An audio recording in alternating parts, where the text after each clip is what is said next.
Grant that we may always work together with humility and respect for the greater happiness of all and the honor and glory of our country.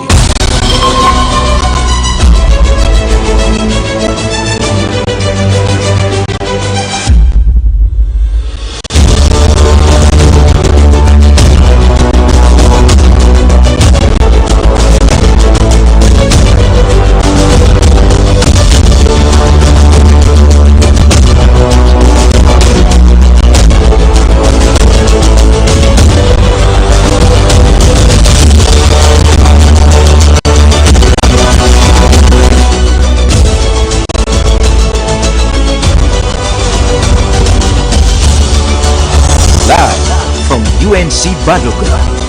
This is the Virtual Report, streaming on all platforms.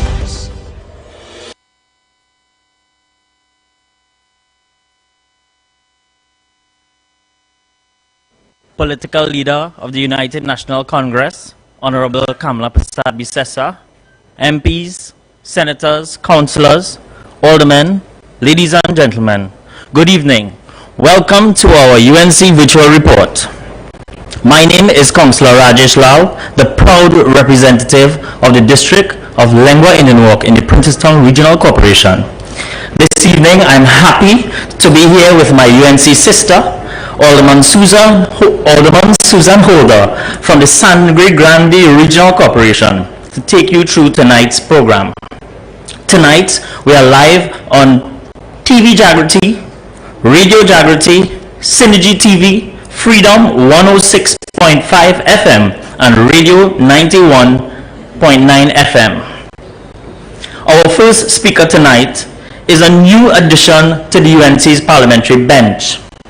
A long-time UNC soldier, he's an electrical engineer and an attorney at law. He serves as the opposition's shadow minister for youth development and national service, as well as sports and community development. Please welcome to the UNC virtual platform, MP for Carney Central, Mr. Arnold Ram. As we move in this people's revolution, my brothers and sisters, let's all walk together as one. This revolution is about restoring our democracy, and this revolution is about stopping this creeping dictatorship. Welcome to the revolution. People crying out for justice. Thank you, Master of Ceremony Chairman, for that delightful introduction. To our esteemed and dear political leader, MPs, senators, local government practitioners, members of the media, and our very own UNC members locked on via the various social media platforms, I say pleasant good evening to you all. Today, as I stand before you to address you at this Monday night forum, it is clear that this country is on autopilot. So many of our institutions are failing with no sight of recovery. I challenge anyone to direct me to one department or one ministry that is properly functioning today. And it is not the workers' fault, as they will have you believe. It is the fault of those who are the helm, who are unable to provide strategic planning and direction, and those at the level of the cabinet who are tasked with the responsibility to manage the affairs of this nation. Let me start by addressing you on one of the main issues that plague our society and many of our citizens, the road infrastructure. Recently, you would have heard the Minister of Works and Transport indicating that there isn't enough money to fix all the roads in Trinidad. Do you believe that? Absolutely not. When one sees the level of mismanagement, the corruption, the wanton waste, the lack of accountability and transparency currently taking place under this PNM regime, it really angers me. And I'm sure many of you feel the same way. The feeling of discontent among the population is at an all-time high. This is why persons are resorting to protests and the blocking of major roads to highlight their plight.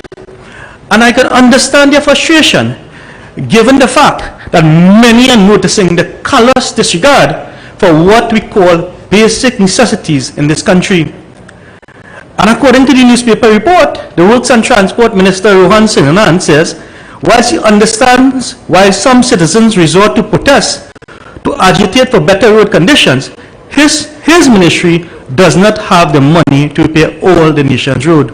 He goes on to say, the ministry does have a plan and program based on the availability of funding, and they have done 300 projects for the year so far. 300 projects for this financial year. I want to know where that project is being done. I can tell you, none of those projects are taking place in Carney Central, Kuva North, Kuva South, Tabakit, and elsewhere. None. I challenge the Minister of Works and Transport to give us a listing of where those projects are taking place, because those 300 projects are not happening in any of my colleagues, opposition MPs, constituencies. And it goes again about an excuse about these infrastructure was done 60 years ago, and this is all you get from the PNM ministers. So, when it is the PNM tell you they have no money, I want to remind you of certain things that happened in the past. Money wasn't a problem to pay his cabinet colleagues approximately $23 million in rent. Money wasn't a problem there, not so? Money wasn't a problem to pay Shamfa Kojo her roaming phone bill, and I wish I had time tonight to tell you about how she going roaming in Birmingham at the Commonwealth Games, but I'll leave that for another night. Money wasn't a problem when taxpayers had to settle issues surrounding former Minister of Sports, Darrell Smith, and someone who our senatorial colleague calls Grabu-Abi or something like that, of some sort. But money wasn't a problem then. Money wasn't a problem when the PNM could bring SRP, Kate, and others to investigate members of this opposition. And in this financial year, $40 million in this financial year, under the guise of a white-collar crime investigation, to investigate members of the opposition. Money is not a problem. Money is not a problem when you have the cost of independence celebration costing a whopping $7.5 million. It's not a problem then. Now, let me just put that into perspective for many of you listening. 7.5 million. In the Kuva Tabakit Regional Corporation, Taparo Regional Corporation, the allocation this year that was released was $4 million. It sounds plenty. When they take that $4 million and they divide it among 14 electoral districts, councillors, that is $285,000 per. Same thing happening in Penal Bay, same thing in all UNC control corporation, am I right? Yeah. That is happening. So when they want to spend $7.5 million in Independence Day celebration, they are just fooling you. Money is not a problem when the Minister of Tourism expended $15 million for a taste of carnival, the return being $2.5 million or thereabout. Money is not a problem then. Money was not a problem to pay Rohan Sinanan for Kate Donna when the PNM was constructing the curb interchange. And the thing about that project here, let me just remind you all, that project, big fanfare and headline newspaper, no cause overruns, within time, within budget. That is the narrative they will feed you. They will feed you that narrative. When you ask, when your colleagues ask them, so how much you pay for Kate Donna? They say, well, we haven't paid that yet. But as part of the project, you're boasting about savings in a project, but you have not dealt with the land acquisition required for the project and saying that you have made a savings. That is the level of hypocrisy by this government, right? Money is not a problem to pay Key Scotland to sit on the roadmap to recovery. Not a problem. Money wasn't a problem to groom the golf course or Prime Minister to play golf during COVID-19. And I think my colleague, senatorial colleague, if you listen to him and Roberts, he have you have all information in respect of grooming and other things that is happening over there. I want you to listen to him. Right? So tonight, we call upon Minister Sinanan to tell us where has the money gone. Because there were two big loans taken out, 1 year before the general election and 1 year after the general election from CAF. In 2019, $200 million US loan taken out to fix roads. In 2021, another loan, $175 million US. This is a grand total of $375 million. We don't know where the money gone. Tonight, we make a call upon Rohan Sinanan to indicate to us, to the nation, which projects were completed with these loans. Because the first thing they want to tell you, when you're out there, is your car is not roadworthy. But the road is not even worthy to drive on. Right? Today, coming down there, on my way down here, I saw something on Facebook, a food basket truck on Facebook, flip up like that. You know, as we say, kilkete, it up in the air. Right? So, that is the level of the road infrastructure that we have in this country. Right? So, those are some of the things that we are plagued with. And we want answers from the Honorable Minister of Works and Transport. Today, I want to remind you, as I move on, to report, there was a special report, special branch report, which was dated the 5th of July 2019, and this was revealed by our senatorial colleague, Jayanti Lakshmideyal, and one of the findings was Cummings has 3 parcels of land belonging to the agency at his own. 2 parcels are located at the southern main road, Couva. Now I just asked Archie to put up picture there that I'd sent him earlier. But whilst he's doing that, I'm dealing with the 2 parcels of land located at southern main road, Couva. And I have in my possession a copy of the cadastral sheet for that area. And there is a plot which is approximately 959.5 meters square, and that is where the plots was located, or are located. Sorry, corner Balizé Avenue on Southern Main Road. Now, growing up and going to school in Couva for quite a number of years, I know after school we walking down from Maxi Taxi down the road there. You used to have a donkey on the corner there, and right behind the donkey, that empty lot, they used to have a play park. And all developers know, developers who are listening, you know, when you're doing a development, there must leave green space. So as far as I was concerned, that was the green space for that development according to this cadastral sheet I have.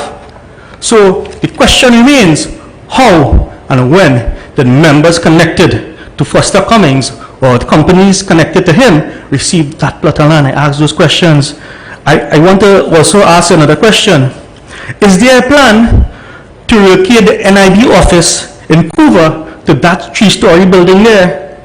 That 3-story building, which was designated for a park, I want to ask that question. I want to know whether the landlords, where the NIB is being housed in Upper Couva, whether they have been given notice that the lease will end and they will be moving into that building. I also want to ask, is there a plan to remove the ID card office located at Secu Credit Union to this building? I do not know. I ask those questions because what we are being told is that that building is fit for purpose for certain things. So ladies and gentlemen, those are 2 of the issues I wanted to bring to your attention this afternoon in terms of national issues. As you know, our party is very strong. The party continues, together with our local government practitioners, councillors, aldermen, chairmen, and so forth, continue to represent you at all levels. The national executive as well, doing great work. Let me hear you. Believe the national executive is doing great work? Well, the national executive has tasked me with a responsibility. I just want to spend about 30 seconds in this football that the party is hosting on the 20th and 21st of August. Basically, it's a 2-day festival UNC members only. Members can register up to the 17th of August. Get your registration. So if you're not a member and you want to participate in the tournament, you have until the 17th of August. Save and accept those who are under 20s who can register up to the day of the event. So we have the flyer up on the screen there. We'll continue to share it. I'll ask the social media persons to share it. Continue to sign up. Ladies and gentlemen, I want to thank you.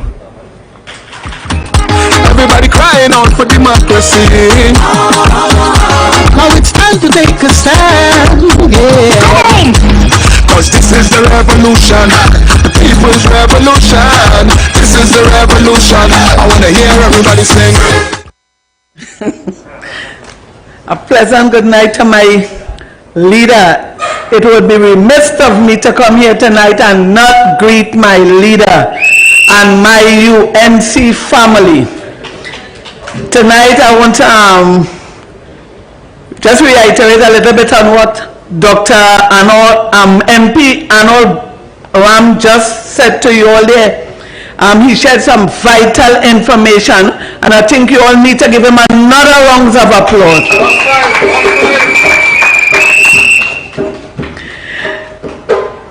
Tonight, it's my privilege to introduce to you Dr. Lakram Bodhi. Bodhi.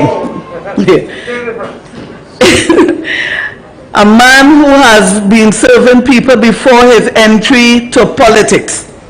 He is an excellent medical practitioner, and his passion for healthcare is no secret. Dr. Bodhi served as the chairman of this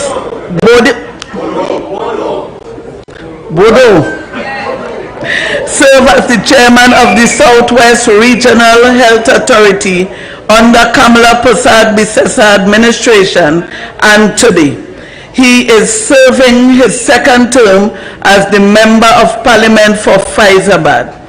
Please welcome to the platform tonight the MP for Faizabad, Dr. Lakram Bodhi. This people's revolution, my brothers and sisters. Let's all walk together as one. This revolution is about restoring our democracy. And this revolution is about stopping this creeping dictatorship. Welcome to the revolution. People crying out for justice.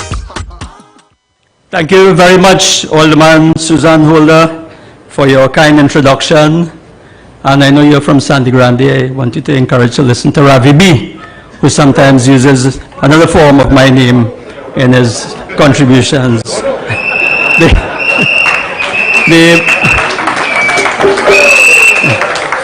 The political leader of the United National Congress, fellow speakers on this virtual platform tonight, the members of the national executive of this party, my parliamentary colleagues, the local government representatives, numerous councillors, chairmen, mayors who are here tonight with us, members of the media, my UNC family, friends and well-wishers, to the many of us who are looking on tonight on the various media. A very pleasant good evening to you all. I am very happy to join you here tonight on our virtual platform to raise a few matters affecting citizens in the health sector. But before I delve into that, I want to commend my colleague, MP Ram, for his contribution. And he mentioned about plot, and he was speaking about plots of land. I take it in that mention. But I also want to say that there seems to be a plot by this government in another way, another kind of plot, which is to keep everyone in pain, literally and figuratively. And of course, nowhere is that more apparent than the performance or lack of performance in the health sector. So, ladies and gentlemen, now that the COVID-19 pandemic is receding into the background and some sense of normalcy is returning to our lives, those seeking health care in our public hospitals and health centers are facing numerous problems. And I want to speak a little bit about that tonight. We are seeing, as we suspected and flagged before, that the much touted two-tier healthcare system, often boasted about by this government and its Minister of Health as a parallel healthcare system, was nothing short of a hoax. We are seeing the effects of that now. Sure, we had parallel healthcare institutions waiting to be used when the pandemic struck. Fortunately, We had a brand new Couva Hospital, compliments of the Kamla Prasad Bisesa government and the People's Partnership government. We had refurbished Cora and Augustus Long hospitals, again compliments of Kamla Prasad Bisesa and the People's Partnership government. And of course, the Point Fortin and Arima Hospital, built on the vision and foundations of the KPB-led PP government, was there right in time for the pandemic. So we didn't have those institutions ready and waiting to serve us in the time of the pandemic. But the regular healthcare system suffered because they chose to deploy the same staff from the regular healthcare system to staff the hospitals, the COVID hospitals. So when they told us that they had two systems, in truth and in fact, you had two sets of institutions, but one set of staff was being asked to do both jobs. And therefore, that is the reason that the regular healthcare system suffered, because they chose to deploy the same staff.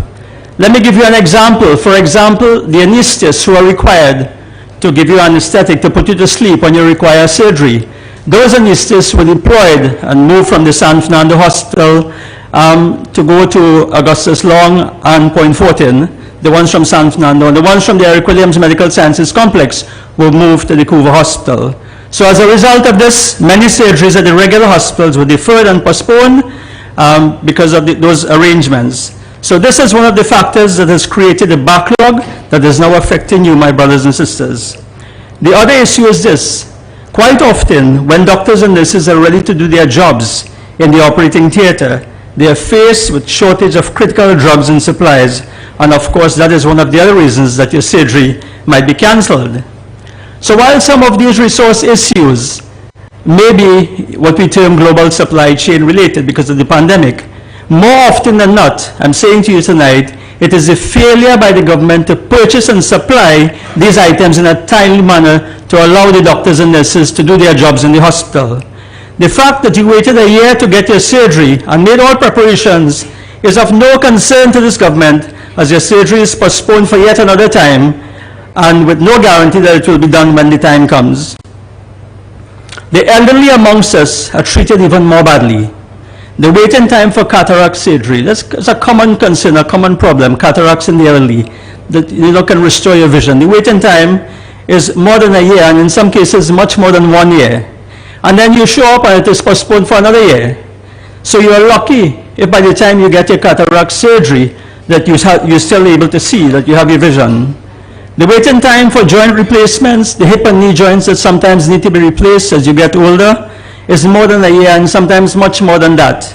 The fact that you have to suffer pain, discomfort and disability whilst you wait for your much needed operation is of no concern to this Minister of Health or his government. The waiting time for common painful surgical conditions like hernia and gallbladder inflammation is sometimes over 2 years. And sadly, the waiting time for patients who require surgery for certain types of cancer is unsatisfactory. Now imagine you're diagnosed with cancer and you're told that you require a surgical operation, and then you're told that you have to wait and you're not sure. So this of course creates fear and uncertainty, and this now causes and forces many patients to fork out large sums of money that they do not have, to try and get their treatment done privately sometimes. And this is a very unfortunate situation, an unfortunate burden on the citizens of our country who depend on the public healthcare system. And sadly, patients have no redress in the public health sector. So I want to say tonight that it is our intention that when we take back the reins of government, that we are going to refresh and renew the patient's charter that we initiated during our term in office. And that patient charter will guarantee that your surgeries will be done within the internationally accepted time frames. So that is something that we intend to do as soon as we get back in. And you can be certain, my brothers and sisters, that when Kamla Prasad Bisesa once again becomes Prime Minister of this country, that she will make this happen. My brothers and sisters, I say this because this is the Prime Minister who, when she saw patients suffering in the corridors of the San Fernando General Hospital, waiting for beds under a previous PNM regime, took the momentous decision in 2012 to convert the proposed Chancery Lane office complex next to the San Fernando General Hospital into the San Fernando Teaching Hospital. And a mere 2 years later, this hospital was delivered adding a much-needed 214 beds to the existing San Fernando Hospital, thereby relieving so much pain and suffering.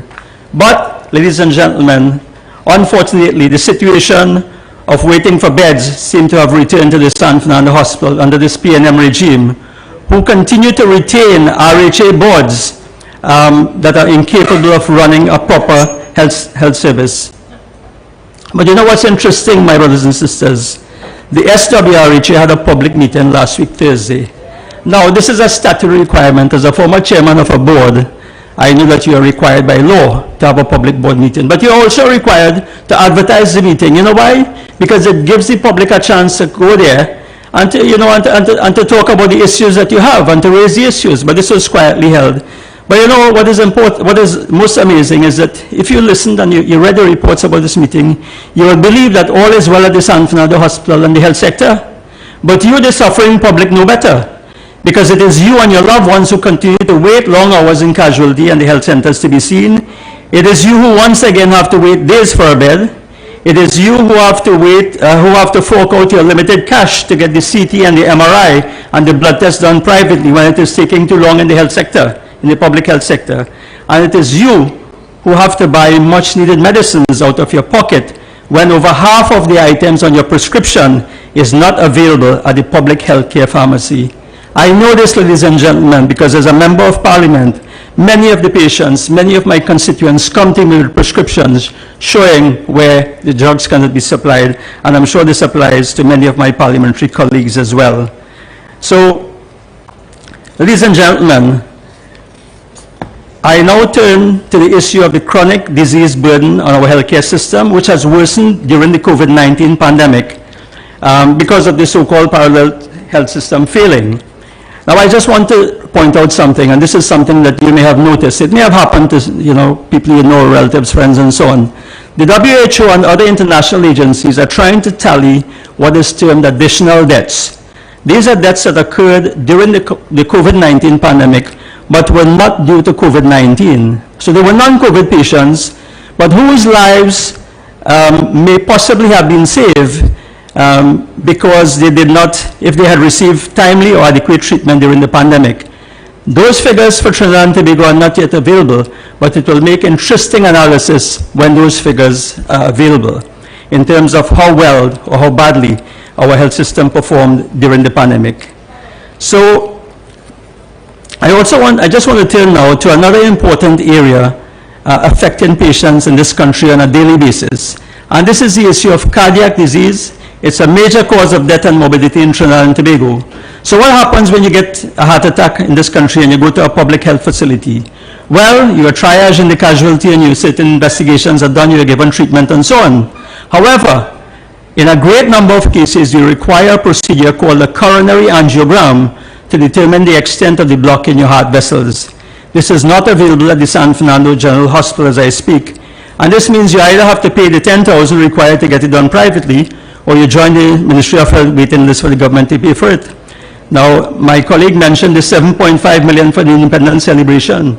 At $10,000 a piece for an angiogram, this can benefit 750 patients, I'm saying by the way. So while you're waiting on the angiogram, the doctors sometimes have to treat you without the benefits of proper investigation. Now, under the Kamla Prasad Bisesa and the People's Partnership government, I want to say that a space was identified at the San Fernando General Hospital for the construction of this facility. Designs were done, and the project was sent out for tendering by 2015. 7 years later, this PNM government is yet to start this project, and in fact, the last time I raised it in the Parliament, the Minister of Health indicated that there were other more urgent priorities for his government. So you might want to ask yourself, ladies and gentlemen, priorities like what? But I'll leave that there. So while the population is waiting for this facility, patients continue to die from heart disease. And I want to once again call upon the Minister of Health and the government to build the cardiac catheterization lab at the San Fernando Hospital. But if they fail to do this, ladies and gentlemen, we promise you that under the Kamla Prasad Bisesa as Prime Minister again, the cardiac cath lab at the San Fernando Hospital will happen, just as the San Fernando Teaching Hospital happened to relieve the suffering of the public seeking health care. So, ladies and gentlemen, I have a lot more that I want to say to you tonight, but of course we are constrained by time. But as I close here tonight, I just want to say that the performance of this Minister of Health and this government is no better than in any other area of their governance. After spending close to 40 billion on the health sector over the past 7 years, and this excludes the separate expenditure on COVID-19, things have gotten better. Things have gotten worse, not better. It will get better under a new government by Kamla Prasad Bisesa. So I say to you tonight, ladies and gentlemen, it is time to resuscitate and save a collapsing health sector, and indeed all the other sectors in Trinidad and Tobago. And this, ladies and gentlemen, can only be done by a new government led by Kamla Prasad Bisesa. I thank you. Welcome to the revolution. People crying out for justice. Some of them crying out for freedom. Everybody crying out for democracy. Now it's time to take a stand. Yeah. Cause this is the revolution. The people's revolution. This is the revolution.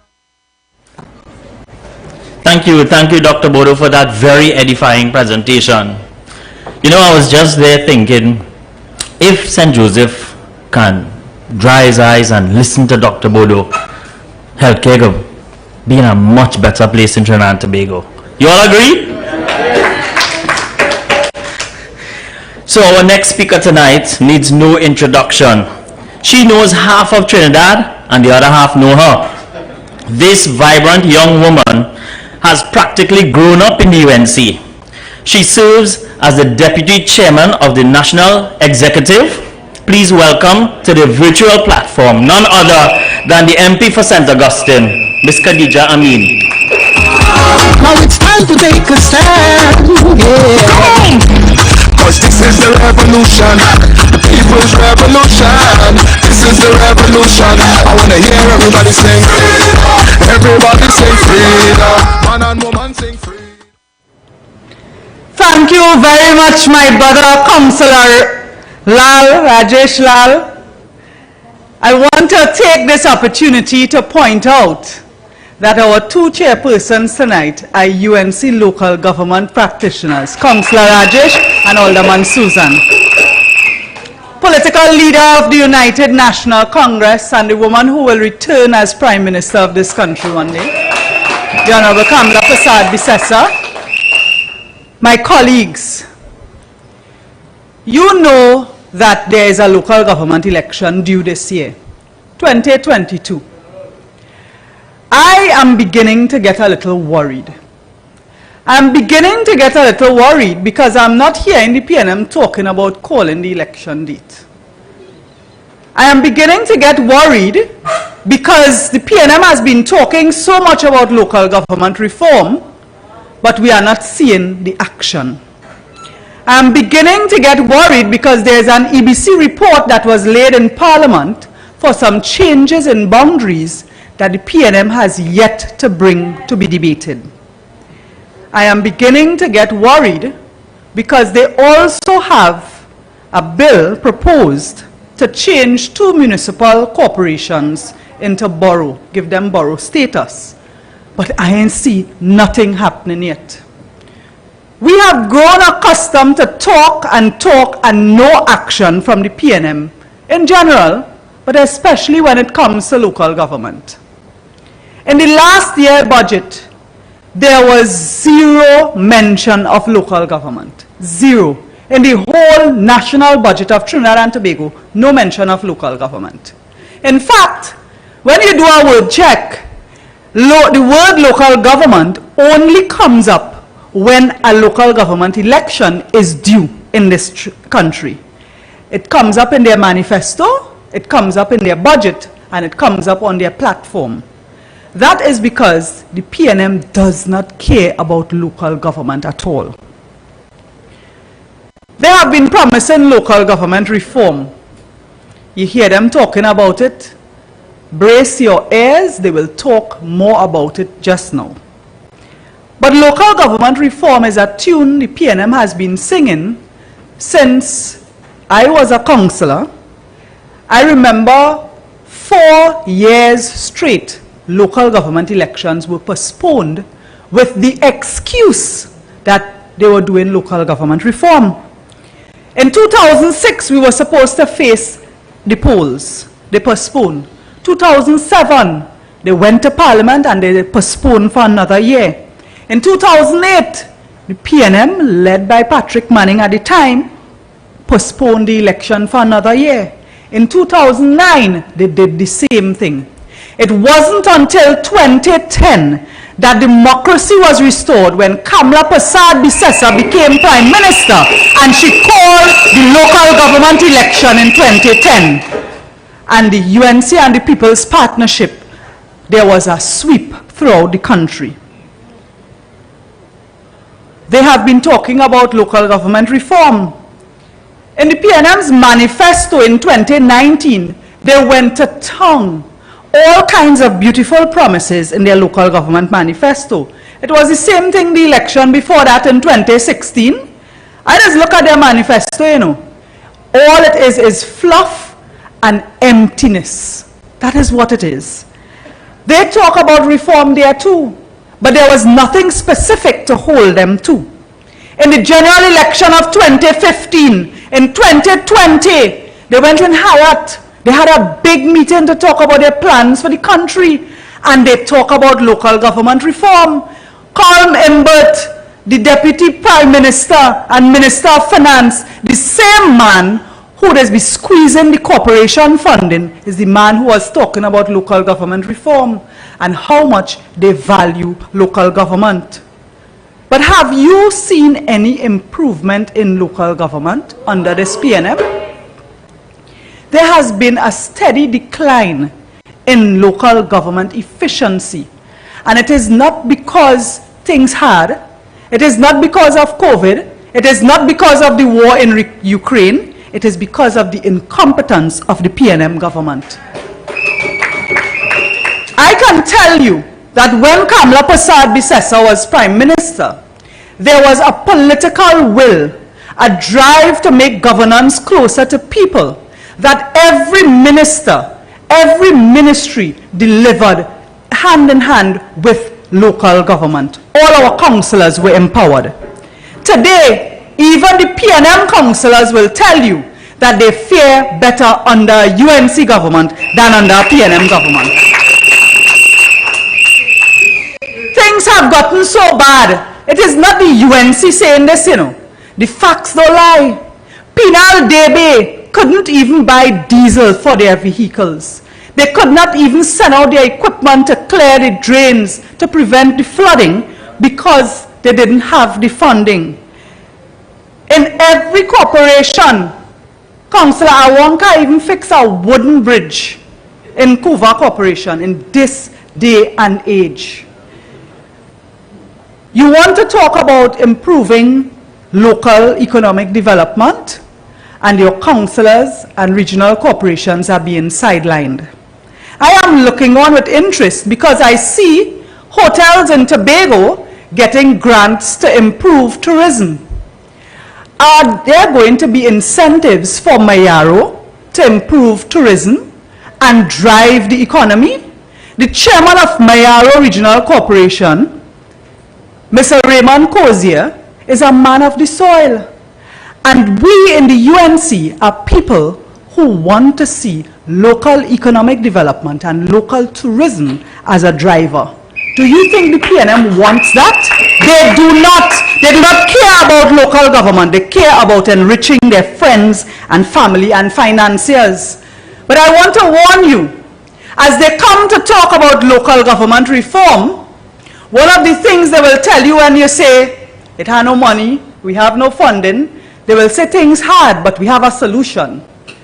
They have said that their solution to funding in corporations is to bring property tax. They have said that that will give the regional corporations the funding, and therefore they are asking all corporations to support bringing the property tax. Now, in developed countries, property tax is collected by municipal bodies to fund improvement in infrastructure. They improve the play park, the roads. ensure that there's no flooding and so on. And taxes vary from place to place. Some places are more expensive to live because the amenities versus, might have town centers, you might have rural areas, agricultural areas. It depends on the type of township that you are in. But that is not what the PNM proposes. The PNM is proposing that the taxes be collected by the regional corporation. But you are only the collector. The money goes to the consolidated fund. So when they tell you that the regional corporations will collect taxes, I want you to know that that is a lie. You are only the messenger. And the money goes to the consolidated fund for who? For Imbert and the Minister of Finance, whoever they may be, to decide if they're going to buy boats, paintings, or pay forest rent. That is what the money is going for. Not to fix your road and drain and improve your community. I want to repeat tonight for all of Trinidad and Tobago to hear that the United National Congress says no to property tax. We will not support it.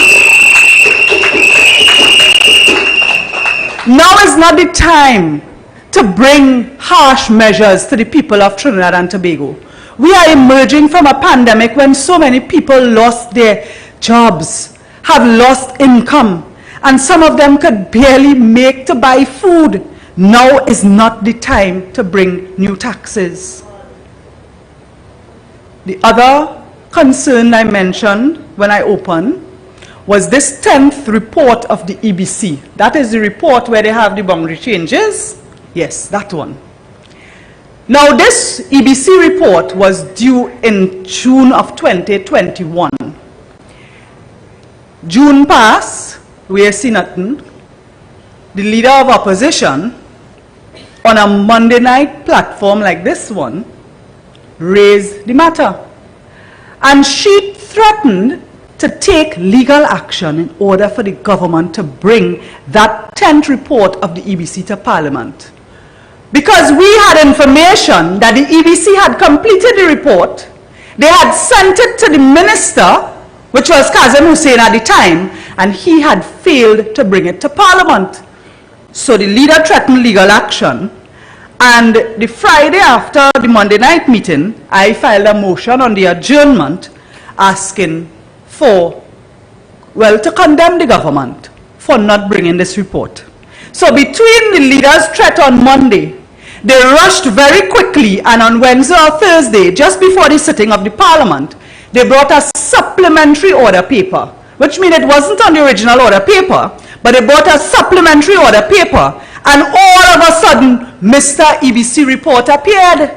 The 10th report of the EBC was just shoved in, and they said it was an administrative error.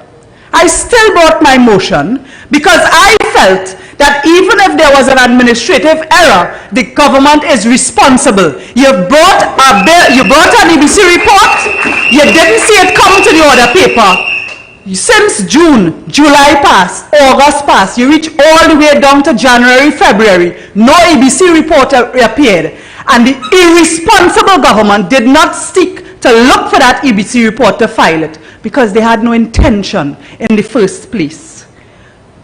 And we know that the PNM is no stranger to postponing elections. In 2018, the PNM only called the by-election in Belmont and the by-election in Barataria because the leader of opposition threatened legal action against them if they didn't do it. In Debe South recently, people protest because the councillor there passed away and time keep passing, and the government was not naming a date for a by-election.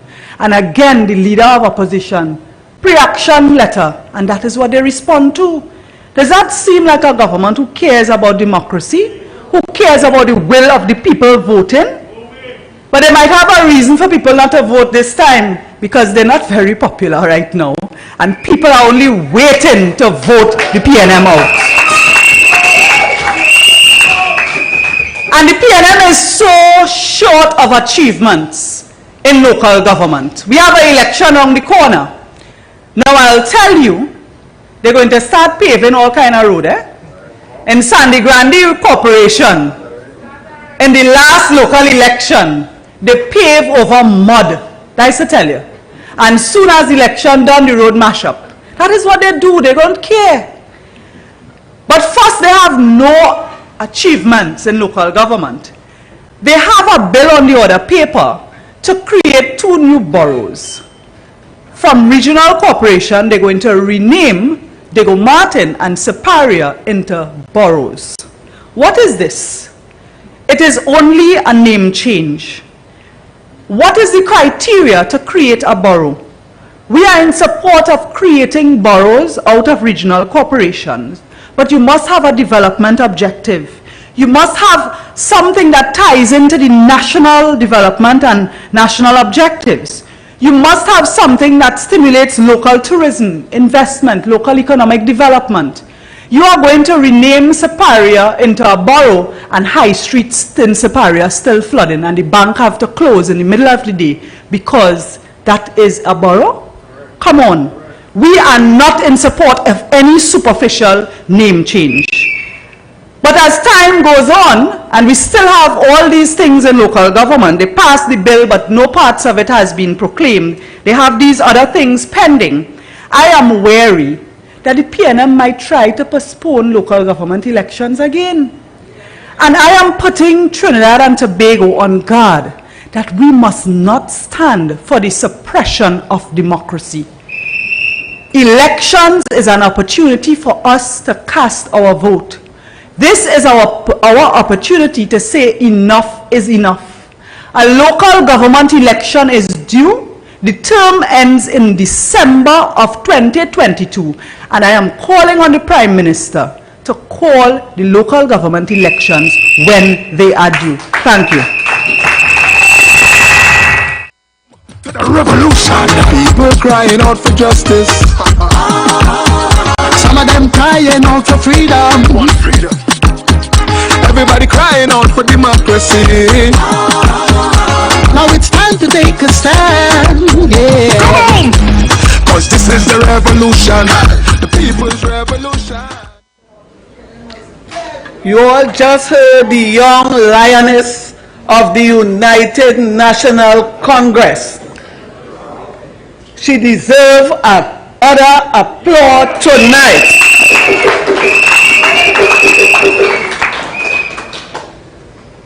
Our next speaker is a UNC stalwart. I usually call him the Lion. The man who was called out by the PM of Trinidad and Tobago to meet him on the pavement. He is a firebrand in the parliament and on the platform, and in a few moments you would see why. Please welcome the Member of Parliament for Oropouche East, Dr. Rudal Munilal. Cause this is the revolution, the people's revolution. This is the revolution. I wanna hear everybody sing freedom. Everybody sing freedom. Man and woman sing freedom. Everybody sing freedom. Everybody sing. As we move in this people's revolution, my brothers and sisters, let's all walk together as one. This revolution is about to start. Thank you very much, Sister Susan Holder, for your kind introduction. I knew you would pronounce lion correct. Thank you so much, so much. Brothers and sisters, may I begin by welcoming all of you here. It's so great to see so many faces assembled here with this UNC family. It's great to see the faces, they hear the noise, they hear the clapping. And I want to welcome all our supporters and friends and supporters, activists across Trinidad and Tobago, our colleagues and friends in North America, Europe, and the wider Caribbean listening to us. Tonight we are extremely proud to continue our Monday night forum meetings. We acknowledge as well here tonight all our parliamentary colleagues, members of the executive, and of course the next Prime Minister of the Republic of Trinidad and Tobago, the Honorable Kamla Persad-Bissessar. A special night indeed. Tonight we welcome listeners and viewers on Jagriti TV and radio, Synergy TV, Freedom Radio 106.5 FM, Street Radio 91.9 FM, joining us tonight, and the thousands and thousands of you listening. It's a pleasure to be here and to speak for a few minutes on some of the issues affecting us in this country and some of the burning matters that we must address as a country, as a nation, that continue to cause trauma and suffering and pain to citizens throughout the length and breadth of this nation. Brothers and sisters, this hopeless and hapless and clueless government of Keith Rowley, on the verge of spending $7.5 million in fireworks to disturb your pets, on the verge of wasting millions of dollars in all type of fanciness for the anniversary. And this is our 60th year as an independent nation, 60 years anniversary. The PNM has been in power for 45 of those years. 45 years they have been in office. Only 15 years, 1, 2, 3 other administrations were here. And today they talk as if they have never been in office. They now come, they drop from the sky. And I'll come to that one, the Wassa matter, in a few moments. But they 45 years they have been in charge of the treasury, the government of Trinidad and Tobago, and this is what we have to show. The nation has collapsed. The government is out of control. They are out of control. Today, brothers and sisters, wasting money. Do you know TSTT went to court the other day? Imagine TSTT. They take public money to go to court to argue that them is a private company. That's what they were doing. When they take millions of dollars of taxpayers' money to pay in the court to say we're not funded by the government. That is the problem. And they could not pay what is called international providers. So if you go to New York or Florida or somewhere else in the world and you pick up your phone and say, let me dial and call, you can't call nobody. Can't receive no call unless you're on some other system out there to call through WhatsApp and whatever. So TSTT, like the rest of the government, has lost control. Brothers and sisters, look at what is happening with T&Tech. Power outage one way or another. Half the country in darkness because they simply cannot manage with the private providers of power. That is also a sign that the government is out of control. I don't have to tell you about flooding. This is a place here, it drizzle and you overrun with water. You can't go out, you can't come in. The only place no flood is the Wassa Dam. That's the only place you never hear flood here. The reservoir at Wassa don't flood. But the entire country, people feel the trauma. In my constituency, in other areas, they feel the trauma. It drizzle a bit for a little hour. And it's pressure. Your house, under the house, overrun with water and so on, and all the attendant problems that cause. They cannot deal with that. They are out of control. They cannot deal with that. And don't talk about this thing now, the latest thing. Cable theft, electrical wire. This is a country where the police service under a corrupt government and an incompetent and efficient government and Fitzgerald waste of time Hines. The police now appears to have collapsed on us under that PNM management. Imagine people jumping over a fence and thieving electrical wire from a government installation. You all know that? Could I tell you something? I hope they don't charge me for treason now. Huh? But in Cedras, there's something called the 360 radar, which is some satellite-driven technology to ensure that we protect coasts and all the things associated with border control, patrol, and so on. I am told that 1 month ago, thieves stole electrical cable and wire associated with that, and that's not working now. Now, I'm not advertising, you know. I think the councillor is saying, is correcting me. 1 month ago, the thief wire cables and electrical installation at a radar system. They jump over a fence and thief iron beam and steel from the Ministry of Works. They jump over an next fence and Wassa and thief Wassa property. Brothers and sisters, police getting hold up and kidnapped now. Look where we reach. The policeman now get kidnapped and hold up. So this government has lost control of the society. And they do not care. They don't even want to put their hands on the wheel. Brothers and sisters. And that is a sign that they have come to the end of their term. And the United National Congress must take over the reins of power. So this bold-faced robbery taking place in the day In the night, all hours, our citizens are without safety. Heinz responds, he said, I'm not responsible for safety, you know, me, I know nothing about that. He's just holding our office and drawing our salary every month to play the fool. That's what he's doing. So the society is collapsing. Now the government is attacking, brothers and sisters, WASA. And I come to that immediately. Today, the minister, whatever his name, Marvin Gonzalez, I feel so sorry for him. They told him, Mr. Munilal made a statement in a press conference yesterday, go respond quickly. Poor fella didn't even have time to put on a jacket and tie. He was in some other function, it appears, and he ran in front of the camera and he said, you have to respond. And he responded, and I feel sorry for him. Honestly, I do. Because he's not a long-time political adversary or opponent. He's a relatively newcomer. But they ought not to have put him in the lion's den like that. They ought not. Because when you fall in there, you'll get you up. You'll get you up. And you don't blame the lion. That is in the nature of the lion. You can't blame the lion. Don't blame him. That's in nature. So we'll have to deal with this fella tonight. So he goes now in a press conference today. Yesterday I was making a few points and I want to repeat because it's very important that I tell you, you must know, brothers and sisters, when we were in office, we worked with the same WASA management, with the same WASA workers, with the same WASA institution. We invested $1.3 billion in WASA. We had 1,400 projects at WASA. We provided water to 74% of the population 24/7 by 2015.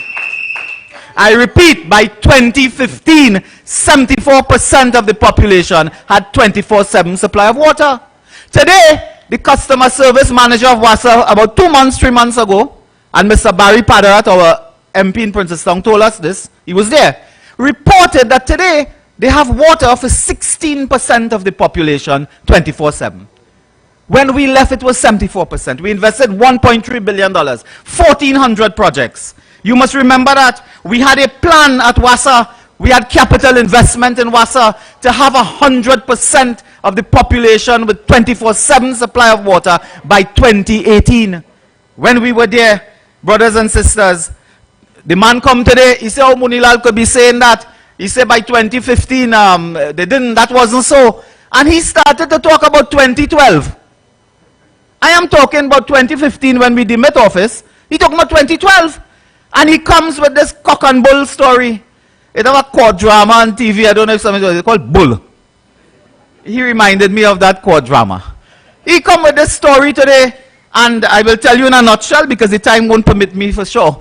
He comes to say that when we were in office, we were in government, Ganga Singh went and write a letter to IDB and say we are applying for a loan from IDB, and we committed to cutting down the staff and so on. That is what this fella come to say. His argument was blame the UNC, they didn't fire the people. That's what he's saying. He said anything go wrong, only blame the UNC. UNC didn't fire the thousands of people they had to. So of course I was in contact as well because I was there. I mean, I was on the compound. I know, I ought to know.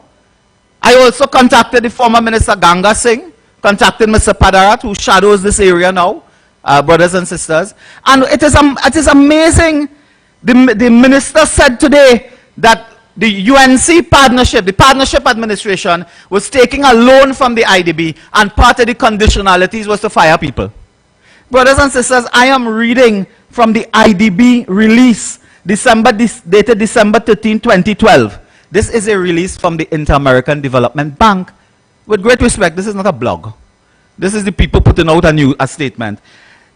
And hear what they say about Trinidad and Tobago. Trinidad and Tobago improves environmental conditions with $246.5 million loan from IDB. Funds will finance first stage of 3-phase program aimed at curbing discharge of untreated wastewater. This had to do not with the overall restructuring of WASA, as the minister made us to believe today. It had to do with wastewater treatment plants. And 2 major ones, one in San Fernando and one in Malabar. This is what it had to do. And we confirmed that the conditionality of this was part of the loan was for what is called VSEP, Voluntary Separation of Employment Program. Not mandatory, not firing people, not sending them home. This had to do with a VSEP program, 11 million US more or less, for that program. But the minister today, he said them sign up a loan with IDB for X million dollars, and part of it was to send home people. It was a voluntary program. This fella don't understand what is voluntary and what is involuntary. That is why he's a voluntary fool. Yeah, he put himself to be an idiot. So this was never any program to force people to go home. It was a program to negotiate with the unions to reduce, if it's possible, through VSEP. And they come today and tell you, and let me tell you the next thing of this, do you know the wastewater treatment plant, Malabar, was completed by 2018 more or less? Do you know they are still to complete the plant in San Fernando? That hasn't been completed. And under former Chairman Romney, I believe at WASA, they had a cost variation of $19 million, cost variation on that. So as soon as PNM come in, they hire more people and it's variation for you. The San Fernando part of this has not been completed yet. Malabar was completed. And this was the work of the People's Partnership Government under Kamla Prasad Bisasa. We took a loan as well at that time to deal with flooding in Port of Spain. Do you know when they came in office? They were so incompetent.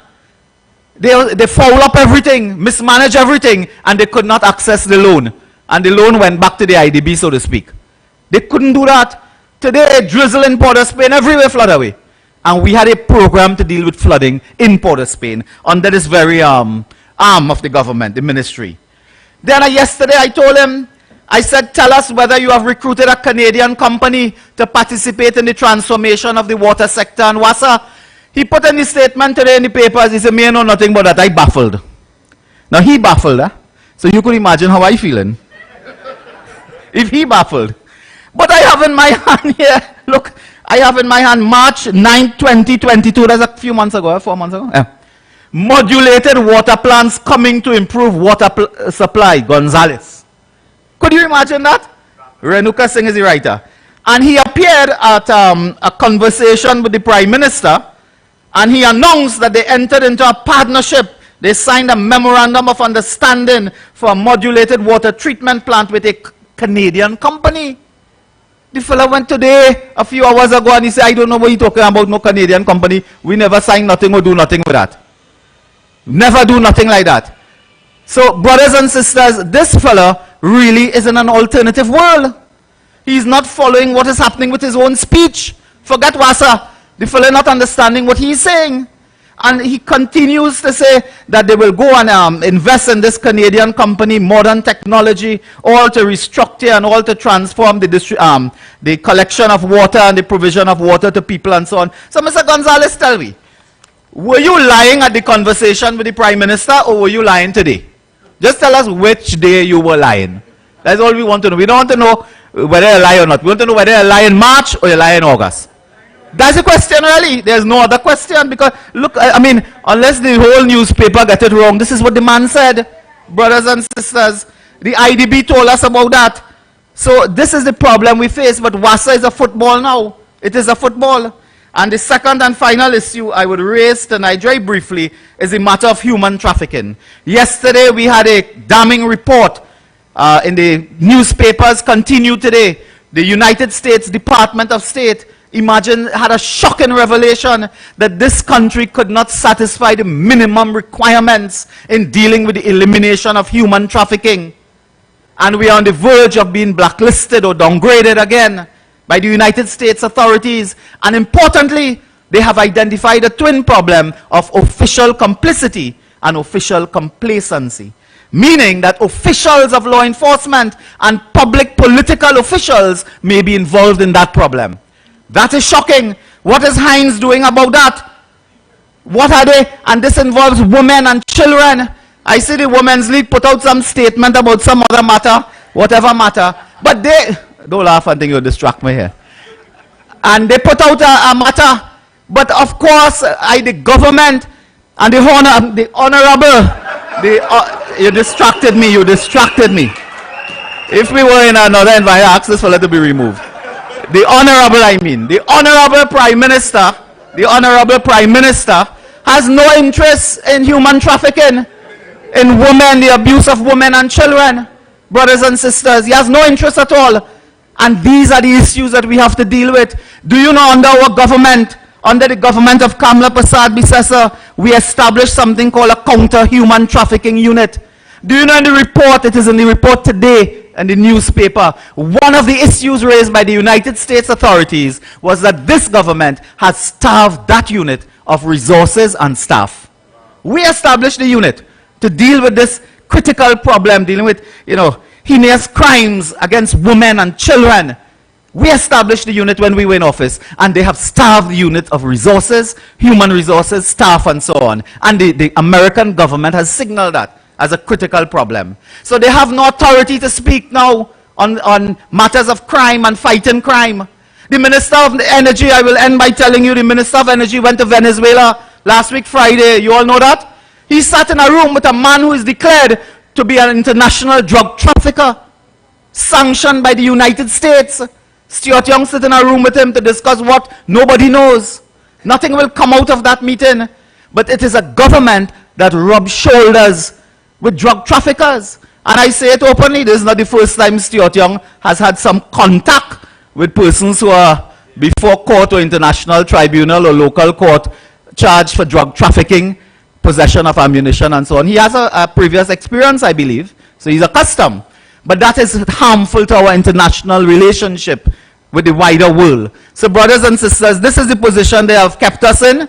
It is time for action. It is time to highlight, to mobilize, to agitate, and ensure that the time is coming close when we must remove Keith Rowley and this band of corrupt and incompetent and inefficient ministers he have with him. And no amount of cabinet change and rearrange and reshuffle will help him this time. So thank you all. Look forward to seeing all of you on Friday for our grand UNC Family Thanksgiving Appreciation event at the Debe Water Park, 12 noon on Friday. Thank you and God bless you all. If you cut me, you go see blood. And if you squeeze me, you go feel the love. We are one people under the sun. One nation under the law. So who feel the black? Who feel the white? I don't know. But it's set till tomorrow night to feel the wrong. Who feel the right? Come and go. And all who feel the too bright, let me jump up. Let me wind up. Party non-stop. Ramaje bingo lekete, we come to play mass. Every creed and class, don't learn any bass. Like a ready TV, all the love inside away. First woman Prime Minister, first woman Attorney General, first woman to chair the Commonwealth of 54 nations, first woman opposition leader. Welcome KPB Plus, solid everywhere. Like a ready TV, all the love inside away.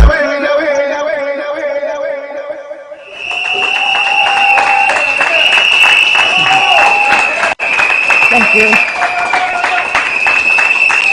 Thank you all very much. Good evening all. Good evening, good evening. What a wonderful evening to see so many of you here. I could feel the love, can you? I can feel the warmth. I have an expression I use. I can feel it, I can hear it, and I can taste it. And that is what I feel tonight. We can feel it. We can hear it, we can taste it. I can feel the victory is in the air for the United National Congress. Thank you for joining us, my friends. Great to be together again. And with each meeting, we will continue to expand. So let me make a special welcome to our local government practitioners. You are the people of the moment. Give yourself a round of applause. Let's bring it up for two local government chairpersons, Susan Holder and Rajesh Lal, who've been sharing here this evening. And of course, thanks to all the speakers who came before me, Dr. Munilal, MP Munilal, MP Khadija, MP Arnold Ram, and Dr. Bodo, MP Dr. Bodo. Big them up, please. Thank them for sharing their thoughts. We have not met, we did not meet last week because of the special holiday, and I want to really give some thanks to some people who helped us to put together a fantastic Emancipation Day celebration. So let's give it up to Tahaka, to Viliana, and of course to our party organizer, Ravi Ratiram, and all the others who participated. It was a great day to share with people last Monday. So we missed you, but we were still with others in a very important function. I want to take a moment to congratulate our team, the athletes at the Commonwealth Games. Can we big them up? They have been flying the red, white and black very high at those games, and they continue to make us all proud. And whilst we acknowledge their work at those games, I want to take another moment to express condolences on behalf of the UNC and on my own behalf on the passing of the former United States Ambassador to Trinidad, Mr. Mandela. We send our condolences to his family. Now I see they like my name. They cannot leave my name out of their mouths. If they don't call Kamla name for the day, I feel them is got kind of a bank or some kind of problem. Something happens. Yes, yes. They'll have a bad day now, so you're correct. And I saw the Women's League again. When people are busy on a Sunday trying to cook Sunday meal, look after the children, put food on the table, Sunday morning these people run out there to do what? Blame Kamla. Blame Kamla, that's what they did. Calling my name in their bacchanal and their comments. I have nothing to do with that. I have absolutely nothing to do with anybody's domestic business. Nothing whatsoever. So what you calling me? Why are you blaming me? I have nothing to do with that. The Prime Minister man who said, I'm not in all your bedroom, you know. You all remember that? He told us, I am not in your bedroom. So leave me out of your bacchanal and leave me out of your comments. That Women's League has nothing to do, man. When so many people we see for the year missing, so many women are murdered, so many children, have they come out to say a word on a Monday morning, on a Tuesday morning, on a Wednesday, Thursday, Fridays? Not a single day. Have they lifted their voices in support of the women and children of this country? But you want to call Kamla name. Look, leave my name out of your mouth. Am I do a, what the fella name is Will Smith? Am I do a Will Smith? Just leave my name out of your mouth, I'm telling you. Focus on putting food on tables, not on bacchanal. Some rumor circulating about somebody. That's not our business. Why are you getting into that business, Women's League? That's not your business. The business for you and for this government is that you focus on the destruction that your leader is wreaking on our country, wrecking our country. You should focus on the fact that our women and girls continue to live in fear for their lives. And as I say, to date, not a squeak out of them. You cannot get access to things like pepper spray, the women. How long they pass this piece of law? How long? How many more must die before you give women that right to be able to protect themselves and their children and their families? What have you done? All the boasted. Why will you not make that pepper spray come into effect? And the way you operate in government, it must be because you're waiting to give some friend or family a contract. It might well be that you're waiting for them to set up a business to import the pepper spray and then put a new name on it and sell it. Why is the pepper spray not in effect? Why don't you instead focus on the fact that members of your party were implicated in a pedophile ring? You all remember that? PNM, Pedophile National Movement. Why don't you focus on that? Why don't you focus on the fact that thousands of families struggling to survive because your government failed to create jobs, to diversify the economy, to cut social programs? You failed. I think Dr. Monilal talked about the government total destruction. Why don't you focus on the fact or say something of the fact that thousands of children are falling behind in education? Yes? Falling behind in education, their mental health is seriously affected, I'm told by those who work in that area of health, and I think Dr. Bode might subscribe, the number of mental health cases of children has increased tremendously because you have failed to provide for them.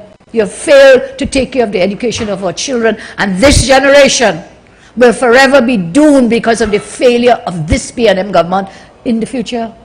The children living through this time in the education sector are going to be seriously impaired because of the failure of the PNM. Why don't you say something about that? Why don't you do something about that? No word, but you're calling Kamala. Blame Kamala again. How about you women, the PNM women, the Women's League? Why don't you comment on these issues? How is it, I want to tell you, stop focusing on division. Stop masterminding political strife. Stop the promotion of political bias and bacchanal and chaos. Instead, focus on the people of this nation. They are suffering at the hands of this rowdy regime. And what I cannot tolerate, and I think none of us should ever tolerate, the unparalleled hypocrisy of this PNM Women's League. All of a sudden they want to talk about decency and decorum. Calling my name, talking about decency and decorum. I want you to look at this video clip. If you can run it, please, for us. And they want to know why we have not diversified the economy. Just drink your rum and get on my face. I choose my word very carefully. You could behave as an effective opposition leader. I think the country is better for that. But geometry is not really the way to deal with these things. Kamala Prasad Bisesa and the UNC go and put that bill where the monkey put the nuts. You see these boots I'm wearing? We the farmers of Tobago and Texas, we call them shit kickers, right? And I'm hoping that I'll meet Dr. Munilal today, but I haven't met him so far. Take it in your pooch. And a golf course in that woman. You got a groomer every day. Or a push east. I want to talk about party elites and meet him outside on the pavement. Bring him, bring her, with licks in the way, licks in the way, and licks all over the petty place. And then that, you call on the Prime Minister to do something about crime. I'm not in your bedroom, I'm not in your choice of men. That is tantamount to hugging up a porcupine to go to bed. Because I will tell you, like she loved me, like she loved me all along. But I will tell you what something. Every month I get my salary, I work very hard for it. I am in no position to take $1. I want every cent I work for and I want it on time. The last time I was put out of anywhere for anything, the person who put me out regretted it. Sucking from the nipple of the Prime Minister, figuratively. Figuratively. To rape us with an umbrella, and worse, to open the umbrella. And she can jump high, she can jump low. She can drink this, she can drink that. She can back in the door, you don't even know she just. And you will see government ministers who came into office looking like Miss Howard Chat. Prime Minister, I'd like to take the conversation to a more social realm, the social climate. You look on social media. It's Christmas time, we should have some drinks then. Well, perhaps of the non-alcoholic flavor. Well, that is not a drink. And if I have to go to jail as a result of not responding to you in 14 days, come, I'm ready to go. I'm coming to the conclusion that it's all about respect. All about respect. If we're raising children, boys and girls, we start there to teach them to respect. And if we're in the workplace or if you're on the street talking to strangers, it's about respect. It's just shut your mouth and let you learn to be with strife.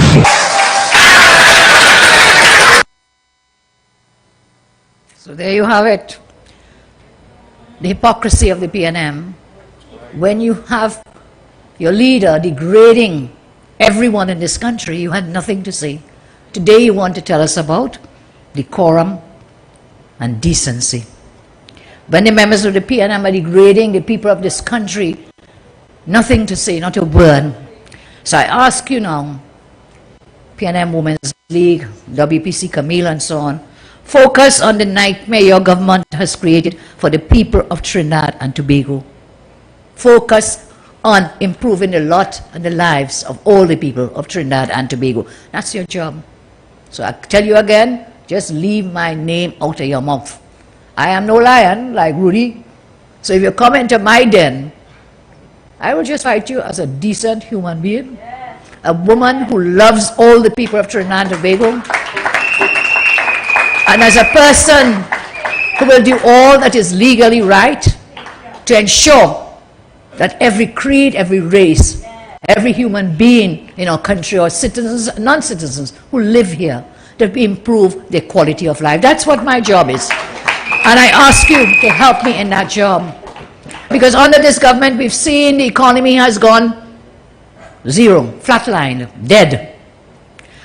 And because Mr. Rowley told us recently that they want to bring an early budget, we have started to look at the policies and the economy and so on. And I want to share something. I want to mention and remind you of their poor track record when it comes to the economy. They promised, as they always do. PNM promises never materialize. Promised in their manifesto, headlined as follows, and I quote from their manifesto, 2015 manifesto, 7 years ago. They promised the productive sector, restoring growth, diversity and confidence to the economy. To support this focus, they stated as key economic policies, listen very carefully: 1, macroeconomic stability, strong institutions and investor confidence; 2, sustainable growth and diversification; and 3, job creation and promotion of social justice. These were their promises from 7 years ago. 7 years later, let's look at their record in respect of these. So let's share this, because we have to understand, if your economy goes, everything goes. You are paupers and beggars. We are fast going into what is known as a debt trap, which is to say we are borrowing more than we are producing.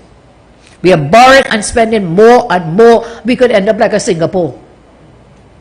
We could end up as a totally failed nation state, failed economy, where there is war and unrest on the street. So let's look at the record. Let's look at what we call the macroeconomic indicators. That's how when you know, like the doctors, Dr. Bodo will tell you, and the other doctors here, they'll tell you when you go what they do. First thing they do, they check your pulse. They check your blood pressure, your sugar levels, you know, to test your health. What is the state of your health? Then they may do further investigations, because depending on what they find from these initial early tests. But the vital signs are, in any economy, what do we look at first? We look at statistics will tell us the state of the economy, the health of the economy. And these statistics let us know if our economy is healthy or if we are in need of life support. And I can tell you, in every regard, we definitely have to be put on life support. And the PNM cannot do that. It will take a UNC government to come and resuscitate and rebuild this economy, rebuild this country. So let's look. Jobs, they talked about jobs, remember? And they promised about jobs. Under this government, our country has lost over $100,000. And then they hide the statistics because they don't really want us to know. MP Tanku will tell you that. They don't want us to know. But even at that, 100,000 jobs lost. And it is more and more, counting every day. See what's happening at WASA, see what's happening at all the state institutions, see what's happening in the private sector as well. Job losses. I want you to remember what we did. We created, when we were in government, over 50,000 jobs. 50,000 jobs. And when we did that, we did not raise a single tax. Not one tax. Dr. Mullah spoke about the water, Khadija talked about local government and so on. Anna spoke of some other state institutions and whatever. We created that without one new tax. But raise your price, what it is, the fuel price, or we say, what once, not twice, 3 times, and they come in to raise it again. Make no doubt. And all your right, yet he laughing. That's a big joke for him. We created that 50,000 new jobs. They were new jobs. And I tell you, when you put us back in office, we will do it again. We will create more jobs. Domestic product. This is when they talked about sustainable growth and investment. That's what they promised. The GDP measures the total output of the economy, and the trend has shown that our economy has declined. Of course, you know it, over the past 7 years and continues to decline. Minister of Finance, Iwer, in the mid-year review, he referred to the GDP and nominal prices being estimated to be this year, fiscal, in the region of 170 billion TT dollars. We must go by the standard of the real GDP. This is when we adjust for the cost of inflation. So he wants to use nominal GDP again there's a famous book I remember when I was lecturing at the university, teaching language and logic and so on. Yes, we used this book, How to Lie with Statistics. And you all know it well. You can paint a picture, rosy picture. So he used the nominal GDP instead of the real GDP, because that adjusted for inflation. Because remember, prices keep going up. So something that was $1 yesterday might be $2, but it doesn't mean it's more GDP. It just means inflation pushed it up. So let's look at the real numbers. We do not subscribe to that kind of economics from Iwer. We must take what the CSO publishes.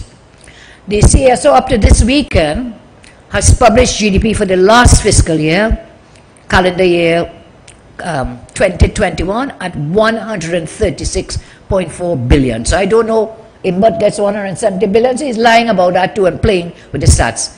This is at constant 2012 prices.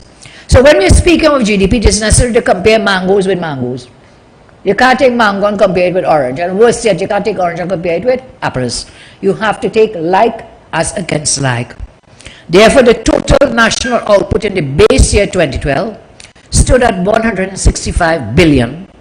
And by 2015, my government, your government, we had taken it to $171 billion. So 2012, 165, we raised it to 171 billion. What that meant?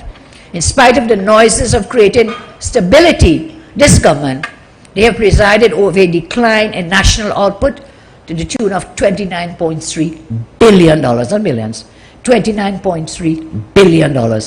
This means our country generated 29.3 billion less last year under this PNM government than under the last year of the government that we led. So again, promises never materialized, no macroeconomic stability, definitely none. They talked about foreign direct investment. That's a good indicator when people want to bring their money and invest it in your country. Yes?